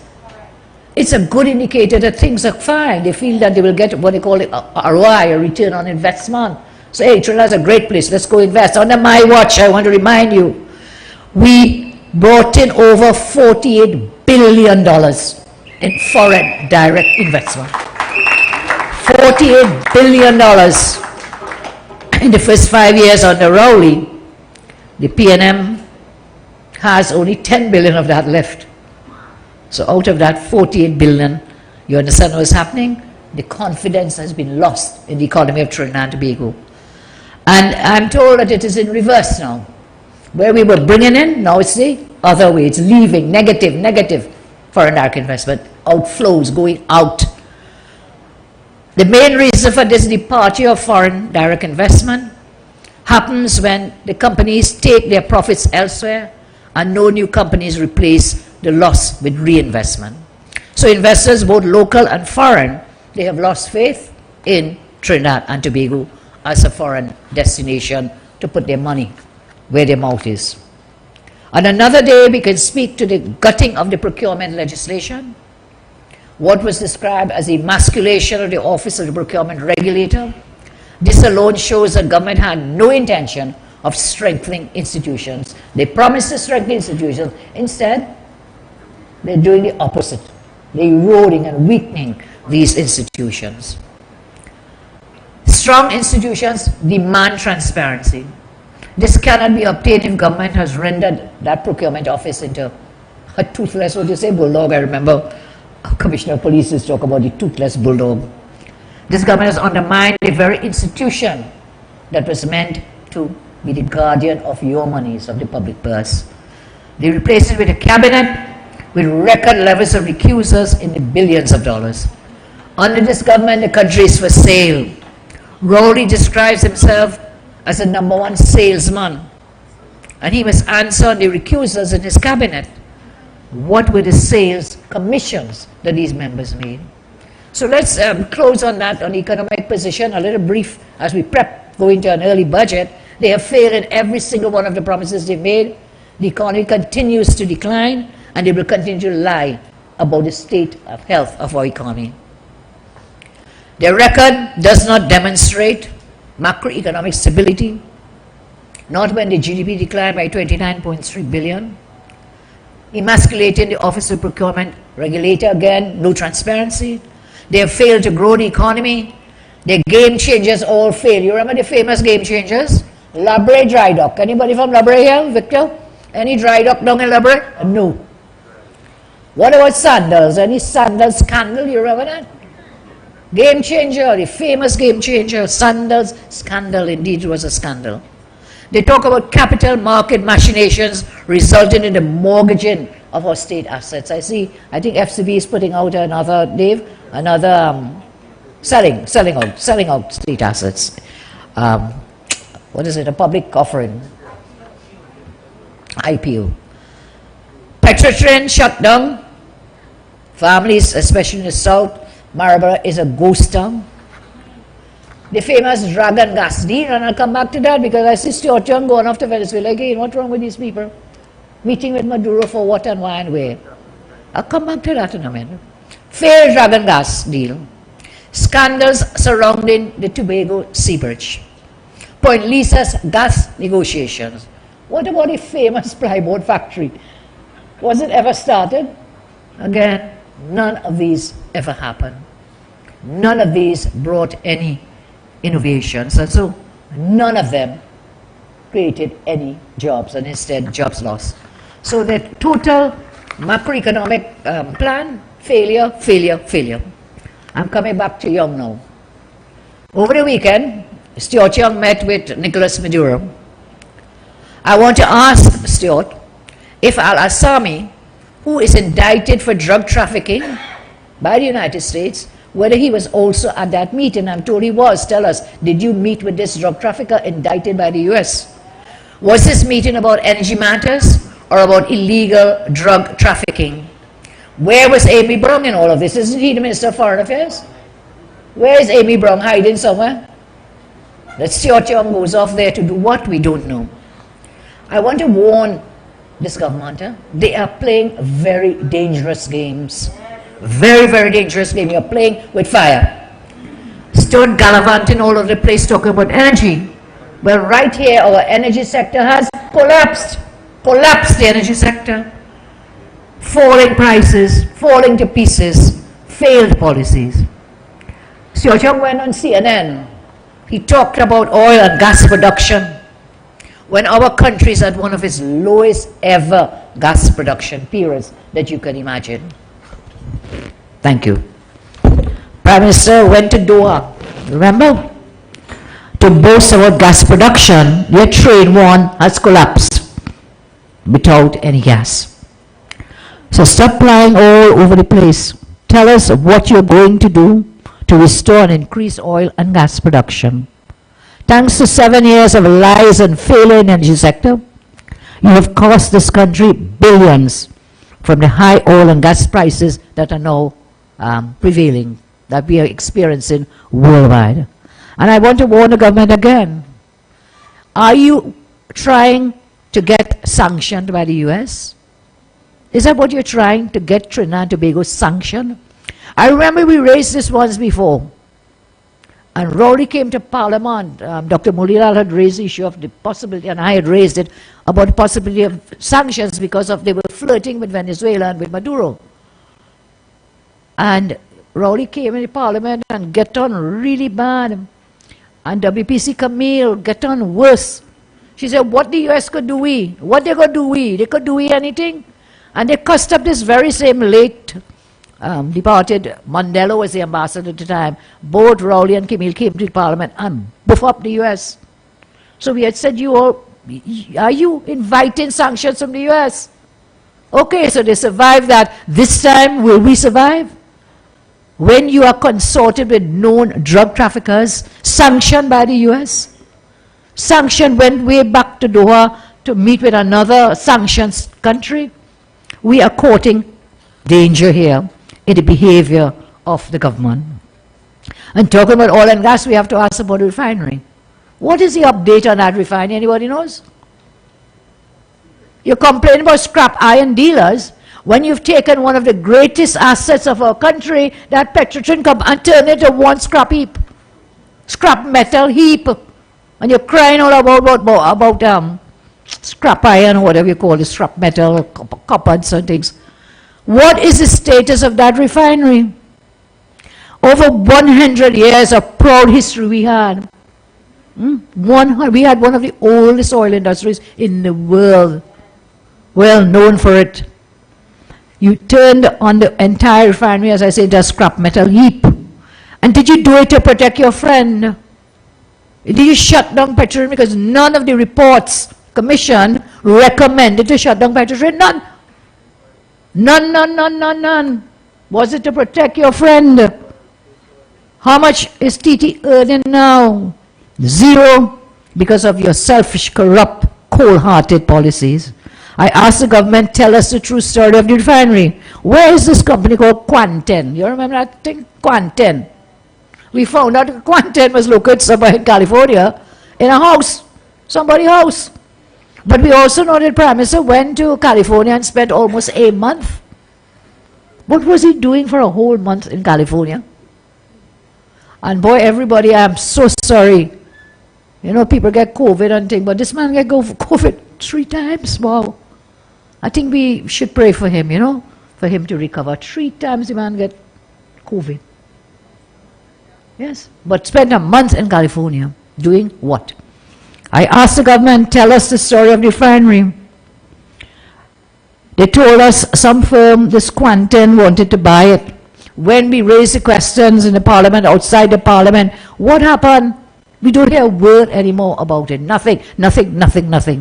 This government really feel everybody in this country, everybody, all are fools. They take us for fools. And sometimes some of us do behave like that. But a good point, you could be a fool some of the time. But you are not a fool all of the time. Thank God for that, because we'll call you out. We'll hold you to account. You must tell us what is the status of the refinery at Petrotrin. Tell us. And then we saw all people all over Trinidad flooded out. Flooding. Local government, you out there, practitioners, you were there. Everywhere. The place, the clouds just set up and the place started to flood. The rain didn't even start. You remember this, they call us a box rain government? I wish we had continued with those box rains, because it would have helped the flooding. So, empty words. Tomorrow the Prime Minister is hosting some forum. What are they calling? A conference? What is it?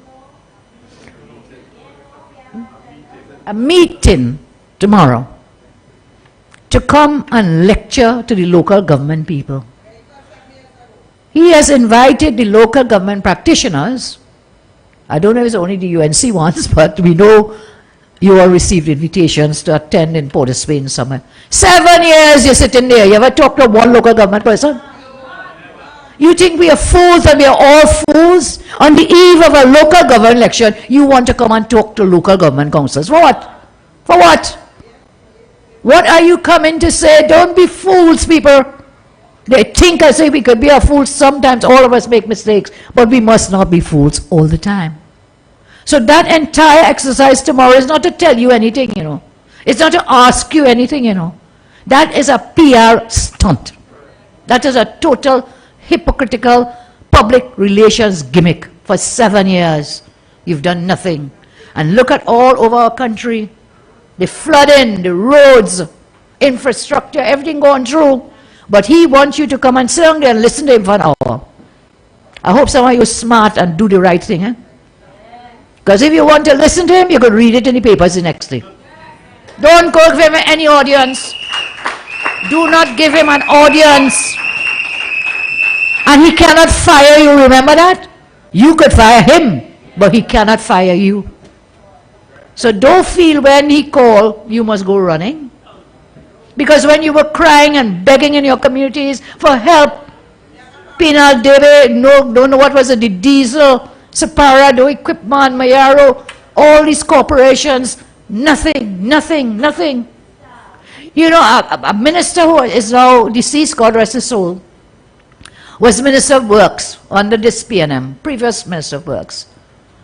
And that Caroni River, he took some time to do some work to prevent the flooding by that Caroni River. And you know what another minister told him? What you fixing south of the Caroni for? Why are you fixing the Caroni River? Who getting flood out? Everybody else, but not them in town. That is their mentality. So all these corporations, he wants an audience tomorrow. Are you going to give him that audience tomorrow? I'm asking you. And you think you can go there and buff him up? Look, even the reporters, when they go to ask questions, he buffing the reporters. You think when you ask him something, he's going to answer you after 7 years? So people, don't be fooled by this incompetent and lazy Prime Minister. And I will be very disappointed to see you all sit down like a little fowl in a yard. Yes? Sit down there like, oh, wow, amazing. The Prime Minister is speaking to me. He will not speak with you, he'll buff you. As you've seen, that's what he does with everyone. So make me proud tomorrow. Boycott that forum tomorrow. Stay home. Stay home. You see, sometimes you have to look beyond the gesture. People, all you feeling nice, boy. Hey, imagine the Prime Minister invite me to come. Wow. Wow. Wow. Stay home. Stay in Pinal, stay in Mayaro, stay up in Grandy, stay wherever you are and look after the people in your district. That's what you must do. Because they will not do it. They have never done it and they will not do it. Yes, tell them, that's what you have to tell them. Where the money gone? Where the money gone? You can't fix the roads, you can't give us water. No releases whatsoever. And then you want to blame the corporations. I see down the road they're blaming me again. Of course, yes, we decided not to know what to say. They don't feel good for the day if they don't call it him. Yes, until they call my name. So they put some kind of yellow drums, I think, at the end of the highway. And they're blaming me that we did not complete the highway 7 years later. And Munilal told you tonight, how many years in government? 45? 45 years PNM rule in this country. You want to blame me? Thank God they had promised that highway since 1950. It took a UNC partnership government to bring the highway to where it reached. And they're so dotish. They put these barrels because they say people crashing. Why don't you do like what normal civilized people do? Put some signs. Signs. Road ends in 50 feet. Slow down, whatever. It may put up some signs. Put up some flashing lights. All this barrel they put there for people to bounce the barrel and get damaged to. Who is advising you? And if you can't, look, I am not a road person. Nobody advises me. It makes sense. We travel, we go to places, we see slow down, road narrows, road comes to an end. So by the time you reach it, by the roundabout, you stop. So somebody, I hope somebody listening, but that's what we should do. And if they don't do it, maybe we could ask the corporations to help and let's put up some signs. That barrel not going to stop no car. If you want the car to slow down, tell the driver to slow down. And especially people who don't know that. It is true, I pass there all the time to go home. You go down the highway there, right? 7 years, and you've done nothing. I made a very serious mistake, which I apologize for. I'm reminded, I said Singapore, it was Sri Lanka. A failed state in Sri Lanka. Singapore, I apologize. They're doing very well, very, very well. Little island, and they did great. Thanks for the correction, whoever gave us. So here we are talking about infrastructure and whatever it is. I have some plans. Spend a few minutes to share with you before I close. and it is this: for infrastructure, because that is what is badly needed. To do this, improve infrastructure, we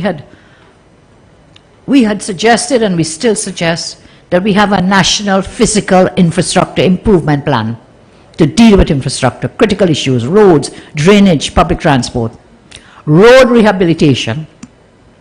In addition to the proposed construction of the San Fernando to Mayaro Highway, we had promised it, but you all didn't give us a chance. That was in 2020, we promised to do in 2015, and then again, that road from San Fernando to Mayaro, a highway. You ever go down Mayaro? Yes, Raymond, I know you, but anybody, it is the worst piece of road you could find anywhere in the world. To go down there, we had said we will build that highway. We had talked about extending the Point 14 highway to Cedros. Well, they didn't even reach Cedros, they didn't even reach Point 14 yet.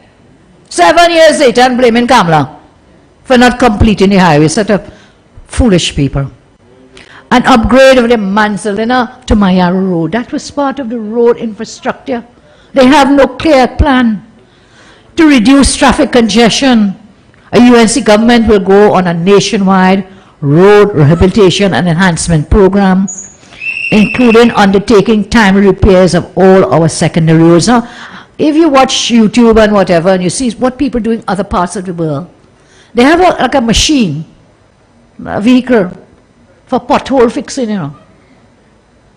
And it's amazing how it works. It's like a robot of its own. It will measure the size of the pothole, and then it will dump whatever it is you put in the pothole to fill the pothole. We can use innovations like that.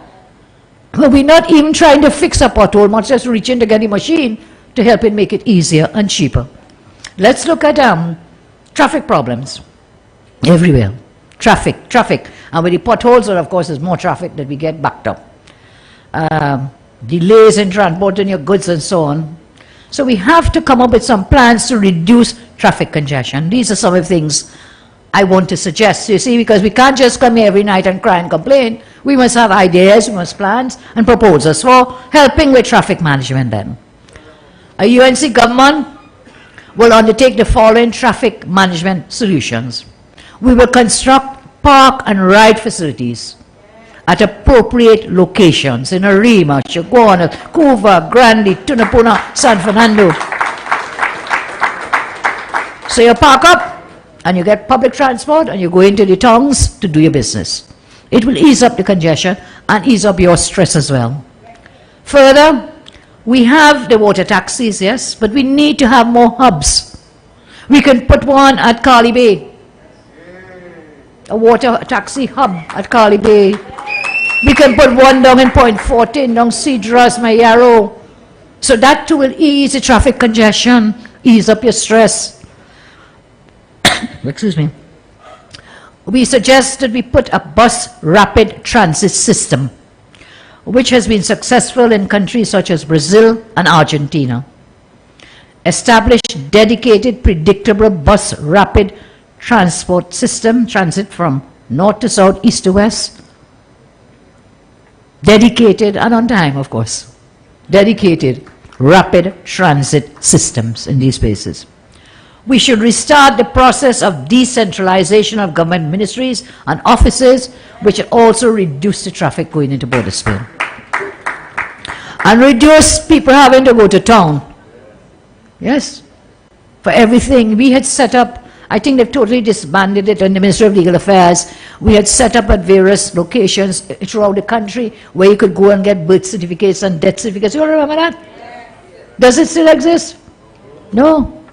No. So we have to decentralize government. That was one of the reasons we built that massive building for licensing in Caroni.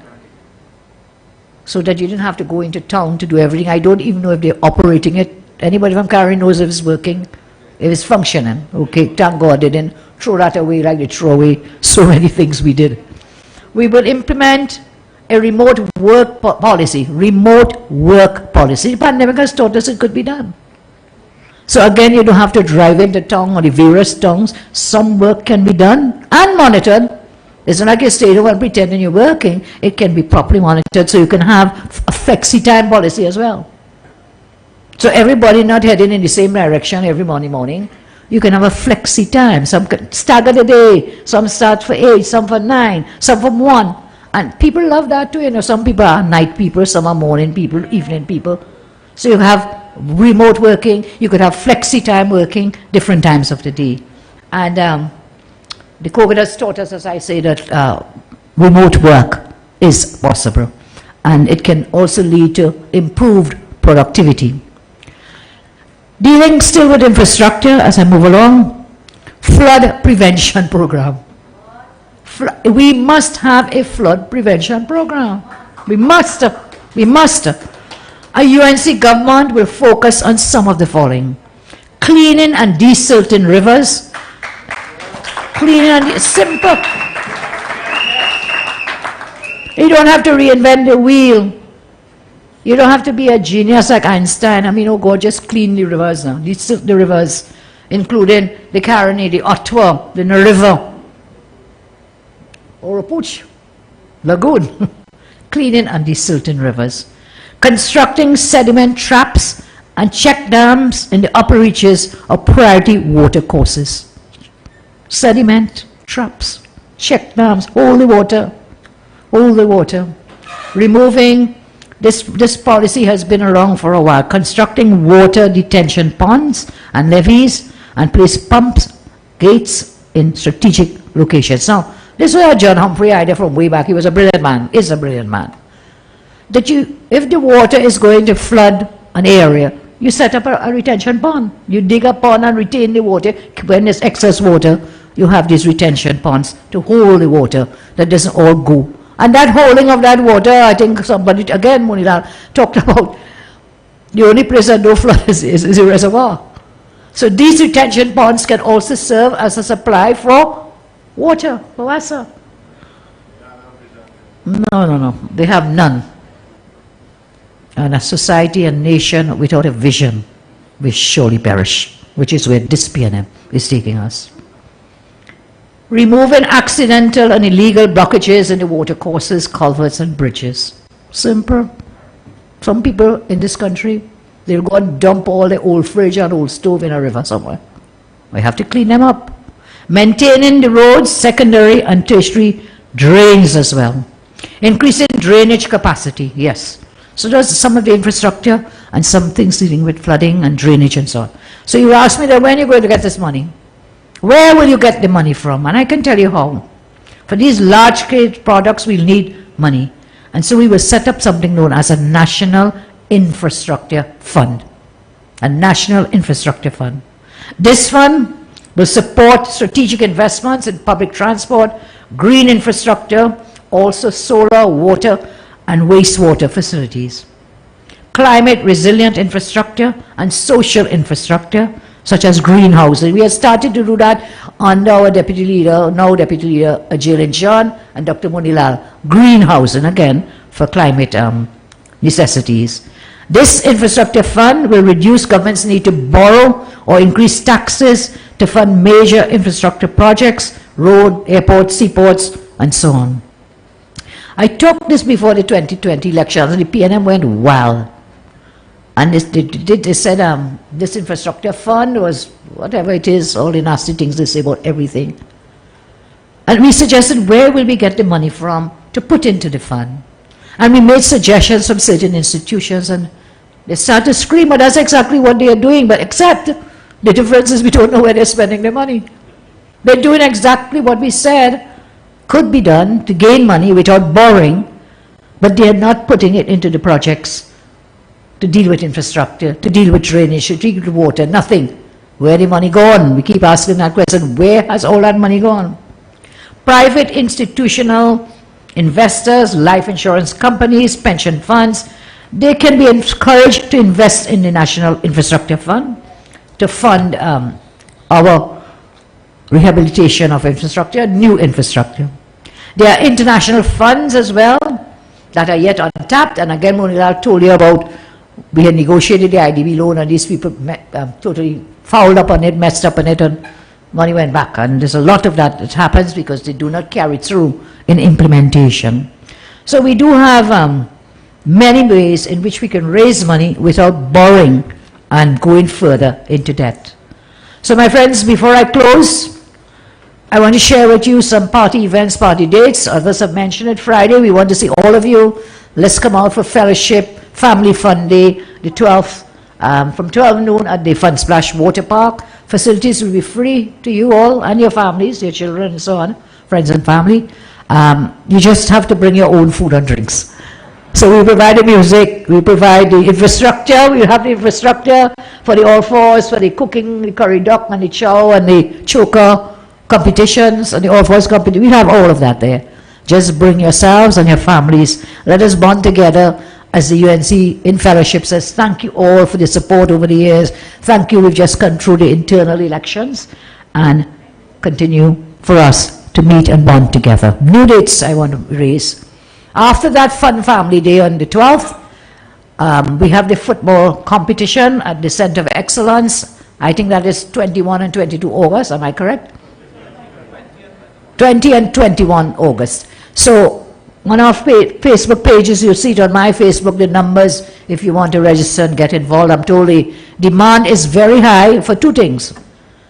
People who want to cook curry duck down by the Fun Splash. So it'll be on a first come. Those of you who register early, well, of course, you'll get, the early bird gets the place to cook. And the football, similarly, we can't accommodate everyone, so please look for the numbers on the Facebook and call in. Thereafter, we have some very important party business, political business that we must get involved in. Today, I announced the nominations are open for all local government seats. Nominations are open. And those will close on Friday, 2nd September, 4 p.m. Now, the forms are available at the headquarters here. From Wednesday of this week, the forms will be available. The National Executive met and we took this decision, the new NATEX, and we vetted the forms. We're happy with the new forms, but we had to get them printed. So we will have them here from 8 a.m. on Wednesday, August 10th, and we'll be here until close of nominations, Friday, 2nd September 2022. So I know you all are interested in that. We will contest every single seat on the UNC ticket. Khadija mentioned to you the games that the PNM is playing, because they cannot hold a local election without approving in Parliament the EBC order where there are changes of boundaries in some. I think in Mayaro there's some change in Mayaro. I think in Chaguanas there's some change. No, the other one, Kuva Tabakit, yes, Kuva Tabakit Talparo Corporation, some changes there. I don't think there's much else anywhere. Remind me, anyone? Khadija? Any other corporations with change? Chaguanas also has changes, and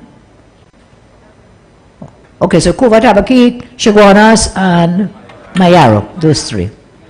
We will, Pinal Devi has a change? One PD? Or a new seat or a change? Changes in the PDs, okay. Okay, we're going to win Sapara, are we not? We have to make sure and win Brandy too. We have to make sure and win Princess Town. We have to make sure and win Kuva Tabakit Talparo. Come on, man, let me hear you. We have to win Chaguanas. We have to win Mayaro. And we are going to win the borough of San Fernando in this election. So let us work together and make it happen. I have a little grandson, you know, he's gone off to study now. I miss him so much, but he will call me on the phone. Okay, Grandma, 1, 2, 3, 4, 5. Make it happen. And I realize that's what I say. Make it happen, guys. We will win, we'll contest every seat. Let us make it happen, make it happen, make it happen.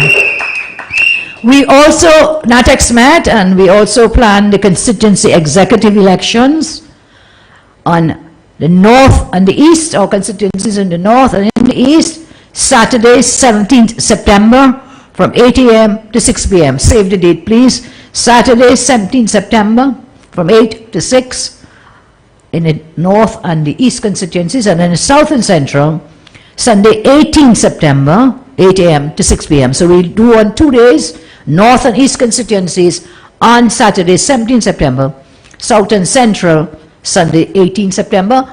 I know sometimes we don't have an election in some constituencies because there is no contest, so we have our election team. NATEX has established an elections committee, and they will work with each of the constituencies to make sure we carry this forward. We need new constituency executives because in some constituencies, some persons have passed away. Some are no longer, have the time to give as they would want to, and we need to have properly functioning constituency executives because we have elections, whichever they call, local, general, anyone. We will be ready for them. Are we ready? Are we ready? We are ready. And then we have to do the women's arm and the youth arm as well. Women's arm, youth arm. What I didn't tell you with the constituency executive elections is nominations will be open Wednesday, 10th August, right here, 8 a.m. to 4 p.m. And we will close. This is the constituency election. Save the date. And we'll put them out on the Facebook as well, on the sites. That will close Friday, 26th August at 4 p.m. So we open nominations as well for executives, the various constituencies. We close those nominations August 26th, and then we hold elections Saturday 17 and Sunday 18th August. Women and Youth Arm Executive has decided that we will hold these elections on Sunday the 2nd of October, 8 a.m. to 6 p.m.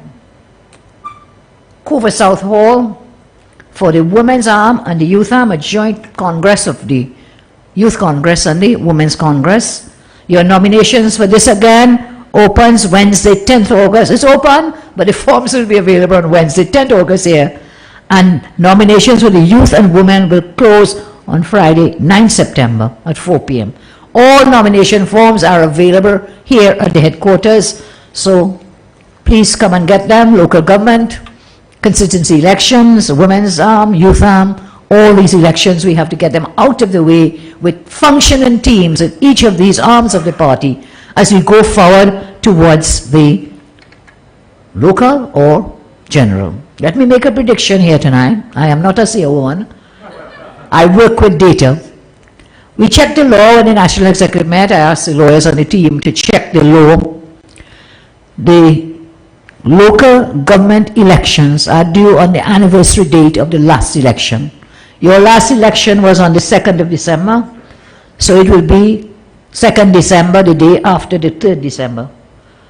So a local government election cannot, and I repeat, cannot be held according to law before the 3rd December.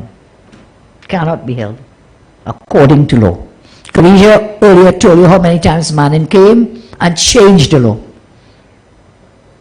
So we just have to see, to change the law, they have to come to Parliament, so we will have enough notice that they plan to delay holding the local. So the earliest date, 3rd December, and the outside date, according to the present law, is 3rd March.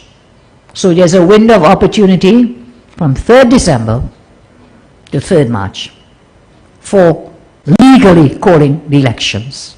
And then, you know, to call an election, Mr. Pandey, when he was Prime Minister, when we were in government, the UNC government, we had changed the law, the Representation of the People Act. We had changed the law, whereas the then law was if you have 3 weeks notice of an election, we had changed it to 5 weeks. So I've given you the window, 3rd December, 3rd March, but they have to give you 5 weeks notice. The 5 weeks notice can come before the 3rd, or it can come during